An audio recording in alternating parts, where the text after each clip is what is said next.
Hello students, जैसा कि आप लोगों को थंबनेल से पता लग गया होगा कि इस वीडियो में हम क्या करने वाले हैं। तो चलिए आइए देखते हैं जेईई मेन 2019 का जो जनवरी अटेम्प्ट था उसका 9 जनवरी का इवनिंग वाला कैलकुलस ट्रिगोनोमेट्री एंड आईटीएफ का क्वेश्चन। तो वन बाई वन बिना टाइम वेस्ट के स्टार्ट करते हैं सारा क्वेश्चन। तो चलिए पहला क्वेश्चन देखते हैं इंडेफिनिट इंटीग्रेशन का।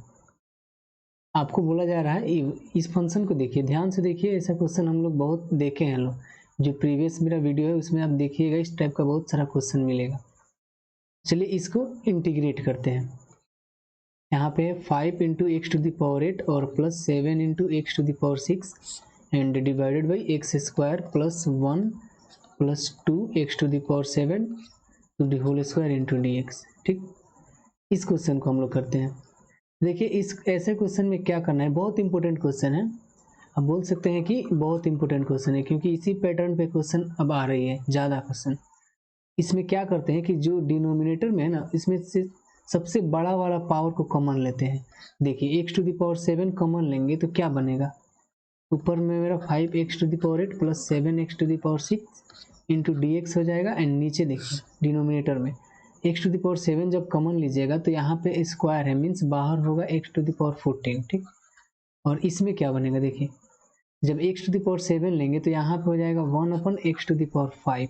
ठीक, और प्लस में यहाँ हो जाएगा 1 upon x to the power 7 और प्लस में 2 टू द होल स्क्वायर। इतना बनेगा कि नहीं। ठीक, मेरा ऐसे बन जाएगा। अब क्या करते हैं हम, अब यहाँ पे हम डिवाइड कर दे रहे हैं डिनोमिनेटर को एक्स टू द पावर 14 से। देखिए तो आपका हो जाएगा 5 in divide by x to the power, जब 14 से डिवाइड कीजिएगा तो 6 होगा। ठीक, and plus 7 divide by x to the power यहाँ पे 8 हो जाएगा इंटू डी एक्स।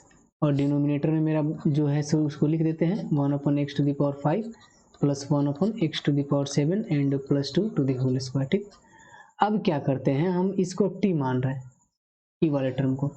जब इस टर्म को टी मानिएगा तो देखिए क्या बनेगा, इसको डिफ्रेंशिएट कीजिए तो आपका -5 into x to the power -6 और अगेन यहाँ पे हो जाएगा माइनस में 7 into x to the power -7 into d x बराबर डी टी बनेगा। ठीक, अब ई वाला टर्म को हम ऐसे लिख सकते हैं 5 into x to the power -6 and plus 7 into x to the power -7 into d x equal to minus d t. ठीक, अब इस टर्म को देखिए, ये मेरा न्यूमरेटर ही है, न्यूमरेटर में इसको हम रेशनलाइज करके ऐसे लिख सकते हैं। ठीक, तो यहाँ से मेरा जो इंटीग्रेशन होगा वो क्या बन जाएगा, देखिए यहाँ पे हम लिखते हैं, यहाँ पे देखिए, यहाँ पे ऊपर में डी टी होगा और नीचे में आपका हो जाएगा, इसको टी माने हैं तो टी स्क्वायर, माइनस भी है तो माइनस यहाँ पे लिख देते हैं। ठीक, ऐसा हो जाएगा, मीन्स टी स्क्वायर का -1/t होता है, तो यहाँ पे हो जाएगा डायरेक्ट 1/t प्लस सी।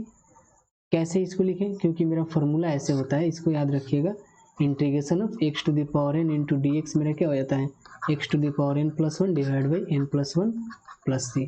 तो इसी का हम ऐसे लिख दिए हैं। चलिए अब 1/t के जगह पे इतना हम रख देते हैं, 1/x to the power 5 plus 1/x to the power 7 plus 2 to the whole square and यहाँ पे प्लस सी हो जाएगा। अब हमको गिवन है क्वेश्चन में f01 गिवन है। ठीक, ये तो मेरा आई था, मीन्स fx था, जो कि हमारा fx के इक्वल है। चलिए fx f0 जब 1 है, देखिए c मेरा क्या होगा, f0 0 है, यहाँ पे 0, यहाँ पे 0 0 0, मीन्स c बराबर मेरा क्या आ जाएगा, इसको हम रेशनलाइज करते हैं। f0 मेरा 0 है, देखिए यहाँ पे 0 रखेंगे तो ये 0, इसको रेशनलाइज करते हैं पहले, क्योंकि यहाँ पे मेरा दूसरा बन रहा है। इसको रेशनलाइज करते हैं तो ऊपर में मेरा चला जाएगा कितना, x to the power 14 divided by, नीचे में मेरा हो जाएगा आपका x square and plus again आपका हो जाएगा एक्स टू द पावर 7 है तो एक्स स्क्वायर, यहाँ पे 1, यहाँ पे 2 x to the power 7 to the whole square plus c. ठीक, जब हम x 0 रखेंगे तो पूरा 0 हो जाएगा, मीन्स c मेरा 0 हो जाएगा। ऐसे c 0 हो जाएगा तो fx को डायरेक्ट हम इतना लिख सकते हैं। ठीक, जब fx मेरा इतना है तो f1 कितना होगा, देखिए f1, तो यहाँ इसमें हम x के जगह पे 1 रख देते हैं, तो यहाँ पे 1 और यहाँ पे 1 प्लस 1 2 और प्लस 2 4, यहाँ पे 1/t है ना, तो यहाँ पे स्क्वायर नहीं होगा। एक मिनट, यहाँ पे स्क्वायर नहीं होगा क्योंकि 1/t था, तो स्क्वायर हट जाएगा। तो डायरेक्ट आप बोल सकते हैं कि इतना मिलेगा मेरा, एंड अगर 1 रखेंगे तो 2 3 4 1/4 आंसर हो जाएगा। ठीक, ऑप्शन नंबर 4 करेक्ट हो गया। तो ये ऐसा क्वेश्चन आप ध्यान रखिएगा, ऐसा क्वेश्चन आपका आ सकता है पेपर में, इस टाइप का क्वेश्चन आता ही है, तो इसको ऐसे करेंगे। चलिए सेकंड देखते हैं क्वेश्चन। सेकंड डेफिनेट इंटीग्रेशन का क्वेश्चन है, इजी क्वेश्चन है, बस थोड़ा सा इसमें ध्यान देना है। तो आइए इसको सॉल्व करते हैं।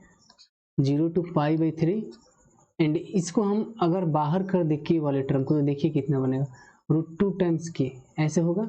एंड tan थीटा को ऐसे लिख सकते हैं, sin theta divide by cos theta, and इसको √ओवर में sec theta into d theta. ठीक, तो इसको अगेन ऐसे लिख सकते हैं √2 के, एंड इसको देखिए cos को अगर हम अंदर लाते हैं तो cos स्क्वायर बनेगा, जिससे cos इंटू sec 1 हो जाएगा। मीन्स इसको ऐसे हम बोल सकते हैं sin theta divide by √over cos theta into d theta, ऐसे लिख सकते हैं। अब क्या कर रहे हैं, यहाँ पे हम cos थीटा को पुट कर रहे हैं कुछ, जैसे मान लीजिए t पुट कर दिए, तो minus sine theta into D theta dt होगा, dt मीन्स यहाँ से sine theta into D theta minus d T होगा। तो देखिए हम ऐसे इसको लिख सकते हैं, क्या माइनस इसको दे देते हैं, एंड अगर मेरा 0 है तो यहाँ पे 1 होगा, एंड यहाँ π/3 है तो 1/2 होगा, and sine theta into D theta D T हो जाएगा, और नीचे में रूट में टी हो गया। ठीक, ऐसे। अब याद कीजिए √t का इंटीग्रेशन क्या होता है, √t का इंटीग्रेशन, तो √t का आने का मतलब t⁻1/2, तो उसमें 1 ऐड कर देंगे, और यहाँ पे नहीं -1/2 + 1 एंड -1/2 + 1 ऐसे हो जाएगा। ठीक, तो इसको लिखेगा यानी कि 2 और √t, डायरेक्ट हम 2√t बोल सकते हैं। 2√t इसका इंटीग्रेशन होगा, एंड इसका लिमिट है 1 to 1/2 ऐसे। ठीक, अब इसको बाहर कर दीजिए 2 को, तो कट जाएगा, ऊपर में मेरा √2 आ जाएगा, -√2/k, एंड अब देखिए मेरा क्या बचेगा, 1/2 रखते हैं तो 1/√2, एंड उसके बाद से आपका इधर हो जाएगा -1। ठीक, इतना मेरा आ गया, जो कि दिया हुआ है 1 - 1/√2 के इक्वल, 1 - 1/√2 के इक्वल। ठीक, तो जब इसको हम इससे काट देंगे तो माइनस से कट जाएगा, मीन्स ऐसे होगा। अब इसको इधर भेजिए तो k = √2, तो यहाँ पे √k होगा ना, हाँ √k = √2 आ रहा है, तो k मेरा 2 के इक्वल हो जाएगा। ये भी एक इजी क्वेश्चन है डेफिनेट इंटीग्रेशन का, बस हमको यही वाला तिकड़म लगाना है, सब्स्टिट्यूशन वगैरह लगाना है, तो कि यहाँ से आपका 2 हो गया। चलिए नेक्स्ट क्वेश्चन देखते हैं, लिमिट का एक क्वेश्चन, थर्ड नंबर लिमिट का। दिखने में बहुत लंबा चौड़ा दिख रहा है, बट है तो बहुत आसान। देखिए limit x tending to 0 - x into greatest integer of x plus mod x, और यहाँ पे है sign of greatest integer of x divided by mod x। ठीक, इसका लिमिट निकालना है। तो सबसे पहले हम इसको चेंज कर देते हैं h में। कैसे चेंज करते हैं, तो देखिए LHL है, लेफ्ट हैंड है, तो इसको ऐसे हम लिख सकते हैं क्या, limit h tending to 0 x के जगह पे तो h ही रहेगा, या -h ले लेंगे, x के जगह पे -h। देखिए -h यहाँ पे, क्योंकि 0 - h लिखेंगे तो -h होगा। एंड देखिए ग्रेटेस्ट इंटीजर में अगर हम -h लेते हैं और 0 को टेंड करेगा तो ये -1 बना देगा ना इसको, क्योंकि 0 से कोई भी नंबर थोड़ा सा भी छोटा हो तो उससे ग्रेटेस्ट इंटीजर -1 हो जाता है। ठीक, और मॉड x है तो इसका तो मेरा x ही रहेगा, या आप -h कीजिएगा तो माइनस मॉड में रहे, मॉड में है तो h ही होगा ऐसे, और साइन ऑफ यहाँ पे हो जाएगा -1। ठीक, क्योंकि ग्रेटेस्ट इंटीजर है, और नीचे में आपका h ही होगा, ऐसे ऐसे लिख सकते हैं। अब देखिए h से h कैंसिल हो गया। ठीक, और h जब 0 को टेंड करेगा तो देखिए कहाँ टेंड कर रहा है, माइनस माइनस प्लस हो जाएगा, और यहाँ पे साइन -1 जो कि होता है माइनस में साइन 1 के इक्वल। ठीक, ये भी एक इजी क्वेश्चन है, बहुत इजी क्वेश्चन है। लिमिट में ऐसा क्वेश्चन मेंस में आ रहा है, इसका मतलब कि इजी है, क्योंकि देखिए इसमें डायरेक्ट हम कर दिए ऐसे। चलिए नेक्स्ट देखते हैं कुछ क्वेश्चन, फोर्थ नंबर क्वेश्चन देखिए, let f be differentiable function from r to r such that. इसको देखिए, इस टाइप का क्वेश्चन आप बोल सकते हैं कि रेयर आता है बट है बहुत आसान। If f01 then integration f square x into d x. पहले तो एफ एक्स निकालते हैं, कैसे देखिए, mod f x minus mod f y less than equal to 2 times x minus y to the power 3/2 है, ठीक। अब इसमें हम क्या करते हैं, यहाँ से एक हम सोच सकते हैं एलएमवीटी का concept, Lagrange mean value theorem, या डायरेक्ट बोलिए आप कि डिफरेंशिएबिलिटी का कंसेप्ट। डिफरेंशिएबिलिटी का कंसेप्ट यहाँ पे सोच सकते हैं, कैसे, इसको हम ऐसे लिख सकते हैं क्या, डिवाइडेड बाई यहाँ पे x माइनस वाई ऐसे मॉड में, जो कि होगा लेस देन इक्वल टू यहाँ पे x minus y to the power 1/2 ऐसे लिख सकते हैं क्या, क्योंकि यहाँ पे mod of x minus y इसको दे दिए हैं तो मेरा e हो गया।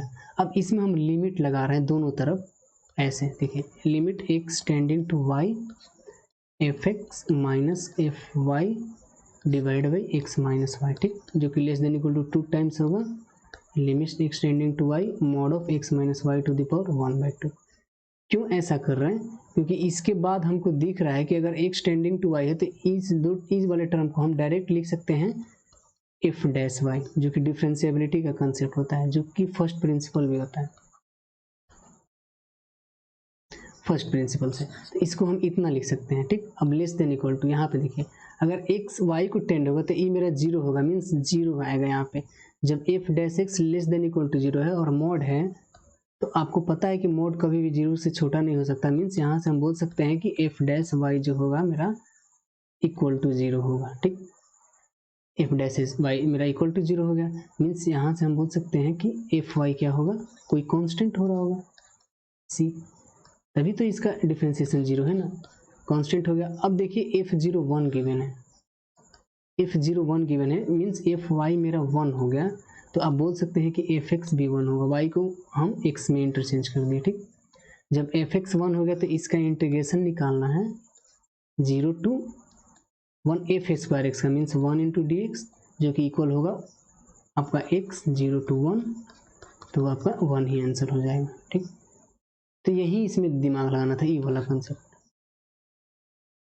F x square into d x, यानी कि ऑप्शन नंबर 4 आपका करेक्ट हो गया। तो ये भी एक मॉडरेट क्वेश्चन है, क्योंकि थोड़ा सा इसमें कंसेप्ट था। चलिए नेक्स्ट एरिया का क्वेश्चन देखते हैं। एक क्वेश्चन नंबर आपका हो जाएगा 5th, एरिया का क्वेश्चन। इसका पहले ग्राफ ड्रॉ करते हैं, देखिए इसका, इस वाले टर्म का, इसका मतलब क्या होगा कि y greater than equal to 0, जब y greater than equal to 0 है तो या तो फर्स्ट क्वाड्रेंट में होगा या सेकेंड क्वाड्रेंट में होगा, थर्ड तो फोर्थ होगा नहीं। अब देखिए इसे बोला जा रहा है y less than equal to x into mod x plus 1। इसको समझते हैं, इसको पहले हम ब्रेक करते हैं, इसको देखिए इक्वल टू ले लेते हैं, तो देखिए y less than equal to क्या होगा, एक्स स्क्वायर प्लस 1, कब, जब x मेरा ग्रेटर देन 0 होगा, इक्वल टू भी ले सकते हैं। और y less than equal to minus x square plus 1 कब होगा, जब x less than equal to या x लेस देन 0 ले लीजिए, ठीक, ऐसे बनेगा। हम ब्रेक कर रहे हैं इसको मॉडुलस को, तो ऐसे बनेगा। अब इसका ग्राफ ड्रॉ करते हैं, पहले इसका ग्राफ ड्रॉ करेंगे, तो y बराबर एक्स स्क्वायर प्लस 1 का ग्राफ ऐसे होगा, क्योंकि y बराबर एक्स स्क्वायर का ग्राफ ओरिजिन से पास करता है, तो उसमें 1 ऐड कीजिएगा तो कुछ ऐसे बनेगा, y equal to x square plus 1, ठीक। चलिए, और लेस देन है मीन्स नीचे का एरिया। अब देखिए हमसे बोला इसको देखिए, y बराबर माइनस एक्स स्क्वायर प्लस 1, इसका ग्राफ y बराबर माइनस एक्स स्क्वायर ग्राफ ऐसे होता है इस टाइप का, तो अगर उसे प्लस 1 कर रहे हैं तो मीन्स ऐसे होगा इसका, ऐसे, ये आपका हो गया y equal to minus x square plus 1 का ग्राफ, ठीक। अब लेस देन इक्वल टू 0 है, मीन्स एरिया कौन सा होगा, ई वाला, ई वाला कुछ एरिया हो सकता है इधर का, लेकिन हमको चाहिए -1 to 1। देखिए क्वेश्चन में हमको गिवन है x -1 to 1, तो अगर हम x 1 रखते हैं तो देखिए क्या बनेगा, 1 यहाँ पे और यहाँ पे -1, ठीक, मीन्स हमको यही वाला एरिया निकालना है। इसको एरिया निकालना है तो सबसे पहले क्या कर देंगे, हम -1 से 0 करेंगे, क्योंकि यहाँ पे तो दूसरा ग्राफ है, तो इसमें आएगा मेरा माइनस में x square plus 1 into d x, फिर प्लस में आप कर दीजिएगा 0 to 1, और उसके केस में x square plus 1 into d x, ठीक। अब यहाँ तक हो गया तो इसको सॉल्व कर लेते हैं। इसका देखिए -x³/3 और plus x -1 to 0 and plus में इसका x³/3 प्लस x 0 to 1 हो गया। ठीक, इसको रेशनलाइज करते हैं तो 0 रखिएगा तो 0 आएगा एंड माइनस में देखिए तो -1 रखिएगा तो ये आपका हो जाएगा 1/3 -1 ऐसे, फिर प्लस में आपका 1/3 प्लस 1। ठीक, अब इसको हम रेशनलाइज करते हैं तो देखिए -1/3 और प्लस 1/3 कैंसिल, 1 और 1 2 आएगा, 2 ऑप्शन में है, ऑप्शन नंबर 3 करेक्ट हो गया, 2 आंसर हो जाएगा। ठीक, कैसे हुआ इसको आप आसानी से इसका डेफिनेट इंटीग्रेशन कर सकते हैं। ठीक, तो इसको ऐसे सॉल्व करेंगे। चलिए नेक्स्ट देखते हैं क्वेश्चन ट्रिगोनोमेट्री का। ये भी इजी क्वेश्चन है, ट्रिगोनोमेट्रिक इक्वेशन का क्वेश्चन है। आइए इसको सॉल्व करते हैं।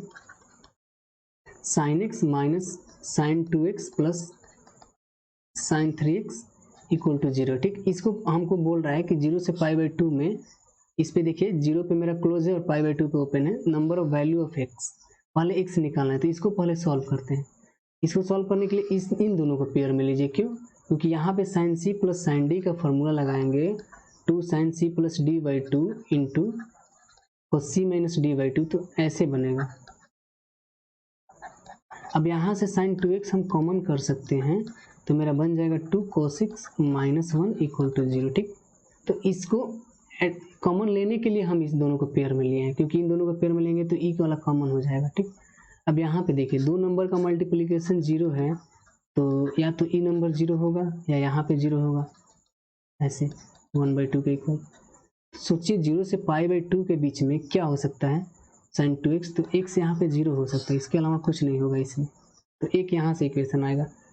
और यहाँ पे देखिए cos x इक्वल टू 1/2, 0 से π/2 के बीच में x क्या हो सकता है, π/3 तो हो सकता है ना, तो एक आपका वैल्यू आ गया 0 और एक π/3, तो नंबर ऑफ वैल्यू पूछ रहा है तो आपका 2 आंसर हो जाएगा। ठीक, तो इसको ऐसे सॉल्व कर देंगे, ये भी एक आसानी क्वेश्चन है। चलिए नेक्स्ट देखते हैं, ITF का क्वेश्चन देखते हैं इसका। ये भी एक इजी क्वेश्चन है, इसको देखिए, पहले इसको हम सॉल्व करते हैं। x equal to sine inverse sine 10। ठीक, एक हम फॉर्मूला पढ़े थे, sine inverse sine x equal to x होता है जब मेरा x कहाँ से कहाँ तक हो, -π/2 टू π/2 के बीच में हो। ठीक, तभी ये वाला फॉर्मूला लगा सकते हैं। तो यहाँ पे देखिए साइन इनवर्स साइन 10 है, ये तो इसके बीच में नहीं है, तो सबसे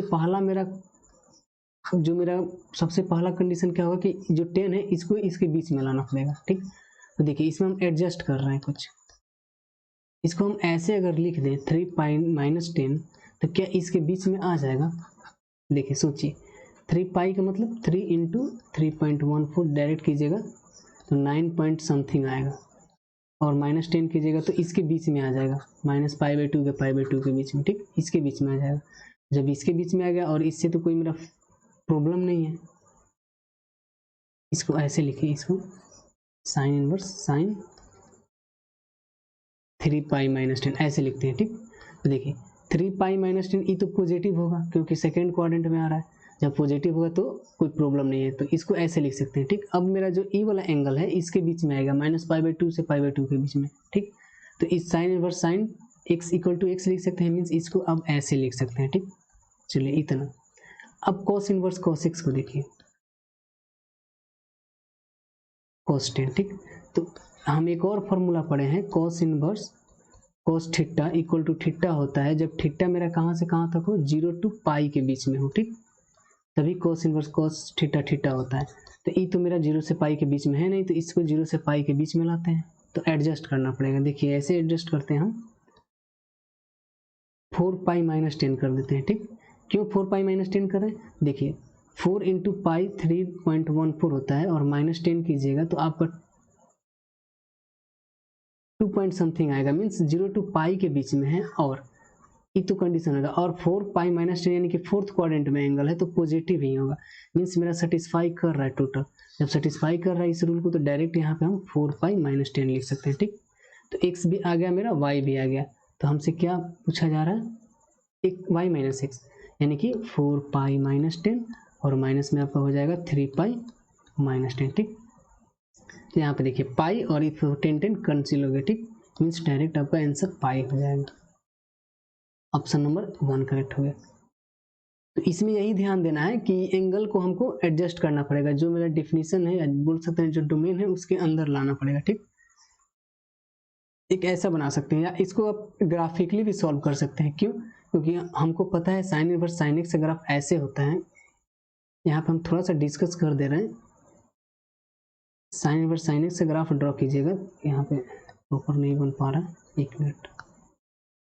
साइन इनवर्स साइन एक्स का ग्राफ आपका कुछ ऐसे होता है, ऐसे फिर ऐसे करके कट जाता है, और ये y बराबर x है, और ऐसे मतलब ग्राफ का डिफिनीशन चेंज हो जाता है। और कोस इनवर्स कोस एक्स का ग्राफ ऐसे बनता है, ऐसे, ये 0, ये 2 पाई, ये 4 पाई। तो इस वाले डिफिनीशन से भी आप डायरेक्ट निकाल सकते हैं इससे, और ये y बराबर x है और वैसे चेंज होता है, तो इस वाले से भी आप निकाल सकते हैं, या ऐसे खुद से सोच कर भी निकाल सकते हैं, ठीक। तो इसको ऐसे सॉल्व कीजिए। चलिए नेक्स्ट देखते हैं क्वेश्चन। बोला जा रहा है if x equal to 3 tan theta है और y equal to 3 sec t है, ठीक। पैरामीट्रिक फंक्शन है, इसको देखिए ऐसे पैरामीट्रिक फंक्शन है, ठीक। तो आपको पता है कि पैरामीट्रिक फंक्शन का कैसे डिफरेंशिएशन निकलता है। In the value second derivative है, तो पहले हम फर्स्ट निकालते हैं। कैसे? देखिए dy बाई डी एक्स निकालना है, तो पैरामीट्रिक में हम ऐसे करते हैं dy by D t upon dx by D t, ठीक, क्योंकि dt कैंसिल हो गया तो dy बाई डी एक्स आ गया, ठीक। अब dy बाई डी टी निकालिए, तो अगर y इतना है तो dy बाई डी टी क्या होगा, 3 sec t into tan t divided by dx by D T क्या होगा 3, और tan t का sec स्क्वायर t, मीन्स यहाँ से e कैंसिल हो गया और 3 से 3 कैंसिल हो गया, और tan को बोल सकते हैं साइन बाई कॉस, तो मीन्स कॉस इंटू सेक 1 हो गया, तो यहाँ से साइन t डायरेक्ट हो गया, ठीक, साइन t। अब हमको चाहिए d square y upon d x square, means इसको ऐसे हम लिख सकते हैं d y by d x, ठीक। लेकिन प्रॉब्लम क्या है कि जी वाई बाई जो डी एक्स है मेरा टी का फंक्शन है, और हमको एक्स में चाहिए, तो यहाँ भी हमको कुछ एडजस्ट करना पड़ेगा। ऐसे देखिए यहाँ पे d y by d x कर देते हैं into d t by d x. अब ऐसे हम एडजस्ट कर दिए, तो देखिए अब ये टी का फंक्शन है और यहाँ टी के रिस्पेक्ट में, तो ये तो डायरेक्टली आ जाएगा। तो यहाँ पे देखिए साइन टी है, तो साइन टी का डी टी के रिस्पेक्ट लिख कीजिएगा तो cos t into d t upon d x. तो d t upon d x upon d t निकाल रहे हैं, तो 3 sec स्क्वायर टी आ रहा है, तो d t upon d x क्या होगा 1/3 sec स्क्वायर टी, मीन्स आपका 1/3 हो गया, और यहाँ पे इसको ऊपर भेजिएगा तो cos क्यूब टी हो जाएगा, ठीक। इतना मेरा आंसर होगा। अब देखिए हमको t equal to pi by 4 पे वैल्यू पूछा जा रहा है, तो डायरेक्ट हम निकाल लेते हैं 1/3 इंटू पाई बाई 4 यानी कि 1/√2 का होल क्यूब, ऐसे बनेगा। इसको फिर से रेशनलाइज कीजिएगा तो 1, और इसको 2√2 बोल सकते हैं, 2√2 मीन्स 6√2, आंसर 1/6√2। आपका ऑप्शन नंबर 4 हो गया करेक्ट। तो ये भी एक इजी क्वेश्चन है। फिर नेक्स्ट क्वेश्चन देखते हैं फंक्शन का,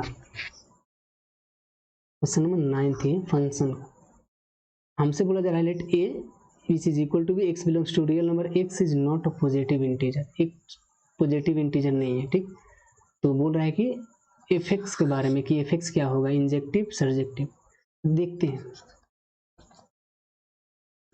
अपन एक्स माइनस 1, इसको ऐसे हम लिख सकते हैं क्या, देखिए तो 1 + 1/x-1, क्योंकि इसको आप रेशनलाइज कीजिएगा तो x - 1 + 1 मीन्स ऐसे लिख सकते हैं, ठीक। चलिए तो इंजेक्टिव पहले हम देखते हैं।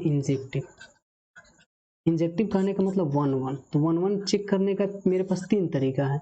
एक तो ग्राफिकली चेक कर लेंगे, और दूसरा कैलकुलस से चेक करेंगे। कैलकुलस से ही हम इसमें करेंगे क्योंकि फंक्शन मेरा इजी है और हमको कुछ दिख रहा है कि यहाँ पे बनेगा। क्यों? तो याद कीजिए कैलकुलस में हम कैसे 1 1 चेक करते थे कि अगर मेरा कोई फंक्शन है वो कॉन्टिन्यूसली इंक्रीजिंग, कंटिन्यूस भी है और इंक्रीजिंग भी है अपने डोमेन के अंदर में, तो जब इंक्रीजिंग होगा या डिक्रीजिंग होगा तो वो वाला फंक्शन मेरा 1 1 हो जाता है। वो अपने डोमेन में अगर कोई भी फंक्शन कंटिन्यूसली इंक्रीजिंग है या कंटिन्यूसली डिक्रीजिंग है तो वो आपका फंक्शन 1 1 हो जाएगा।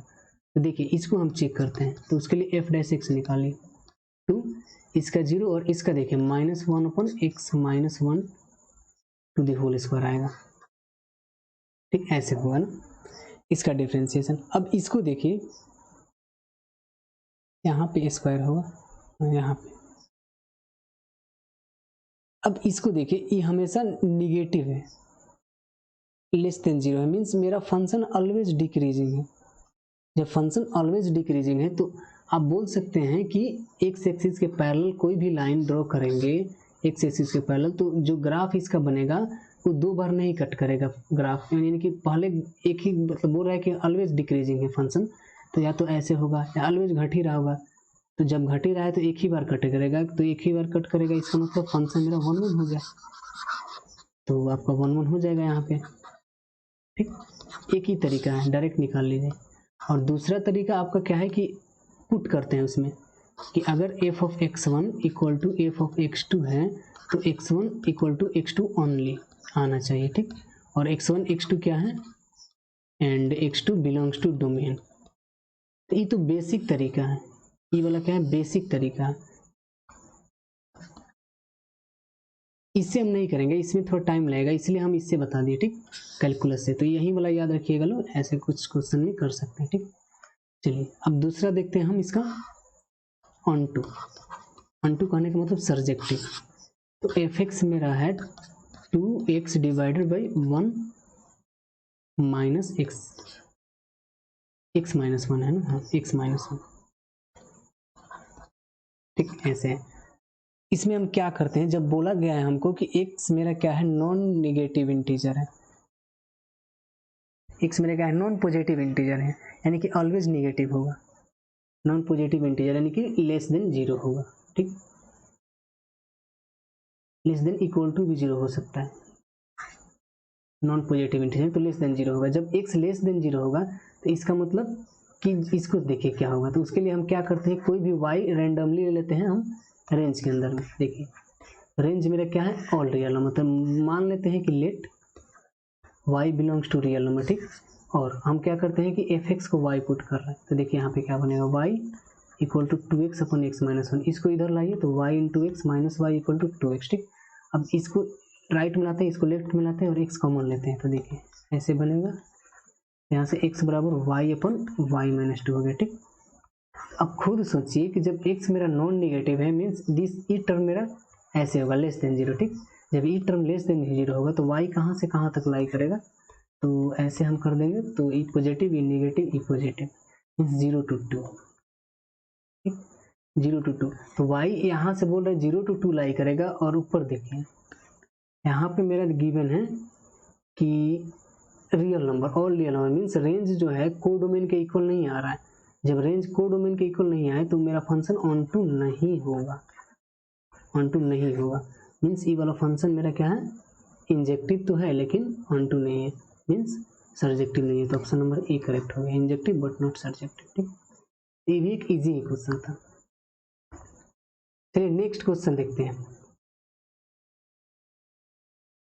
ये बोल सकते हैं डिफरेंशियल इक्वेशन, लेकिन यहाँ पे आपका फंक्शनल इक्वेशन मिक्स है। देखिए fx into y which is given to be fx into fy for all xy belongs to 0 to 1 and y equal to yx satisfy the differential equation this with y 0 equal to 1 then this equal to। सबसे पहले इसमें हम fx निकालते हैं, कैसे निकलेगा fx, तो यहाँ पे देखिए अगर हम यहाँ पे x 0 कर दें तो देखिए यहाँ, या y 0 कर दें तो देखिए क्या बनेगा, f0 इक्वल टू यहाँ पे fx इंटू f0 ऐसे बनेगा ना, ठीक। तो जब यहाँ पे बोला गया है कि f0 नॉट इक्वल टू 0 है तो यहाँ पे देखिए जब मेरा f equal to not equal to 0 है तो इसको काट सकते हैं, मीन्स यहाँ पे हम डायरेक्ट fx इक्वल टू 1 लिख सकते हैं यहाँ से, ठीक, fx इक्वल टू 1 लिख सकते हैं, ठीक। इसमें कोई दिक्कत नहीं होना चाहिए, क्यों, क्योंकि f ऑफ 0 यहाँ पे लिख देते हैं हम f0 नॉट इक्वल टू 0 है, ठीक। जब f0 equal to not equal to 0 है तो इसको काट सकते हैं, ठीक। तो यहाँ से fx आ गया। अब देखिए हमको गिवन है कि dy बाई dx क्या है, मेरा fx है जो कि 1 के इक्वल है। तो इसको हम इधर लाते हैं और दोनों तरफ इंटीग्रेशन लेते हैं, तो देखिए ऐसे बनेगा कि नहीं, ऐसे, इसका इंटीग्रेशन y और इसका इंटीग्रेशन x प्लस c ऐसे बनेगा। अब हमको गिवन है y01 मीन्स x 0 करते हैं तो y1 आ रहा है, तो यहाँ पे y डायरेक्ट हो गया x + 1। ठीक, जब y x + 1 हो गया तो y 1/4 क्या होगा, तो यहाँ पे रख दीजिए 1/4, 1/4 + 1, y मेरा 1/4 इतना हो गया, एंड y 3/4 क्या हो जाएगा, तो आप बोल सकते हैं 3/4 + 1। अब दोनों को ऐड कर देते हैं तो यहाँ पे 2 प्लस में आपका हो जाएगा 1/4 + 3/4, यहाँ पे 3 है और डिवाइड बाई 4 है। ठीक, ये हो गया 2 और प्लस में 4/4 मीन्स आप बोल सकते हैं कितना हो गया 2 और नहीं 1 और 2 3 हो गया आंसर। ठीक, ये भी एक आसानी है। यहाँ पे थोड़ा समझ लेते हैं, x अगर 0 है तो y 1 है, मीन्स यहाँ पे अगर 1 होगा 0 होगा, यहाँ पे 1 होगा 0 होगा तो c 1 होगा। ठीक, ऐसे बनेगा। जब मेरा y आ गया है तो y आप 1/4 रख दीजिए, तो ये भी करेक्ट है, मीन्स 3 ही आंसर होगा इसका, तो बोल सकते हैं ऑप्शन नंबर 2 करेक्ट होगा। ठीक, तो 2019 का जो आपका 9 जनवरी का इवनिंग वाला शिफ्ट था उसमें इतना ही क्वेश्चन था। तो मिलते हैं नेक्स्ट वीडियो में आपका 2019 वाला ही, और उसमें आपका जनवरी अटेम्प्ट का 10 जनवरी के मॉर्निंग वाले क्वेश्चन के साथ। ठीक, तब तक के लिए बाय।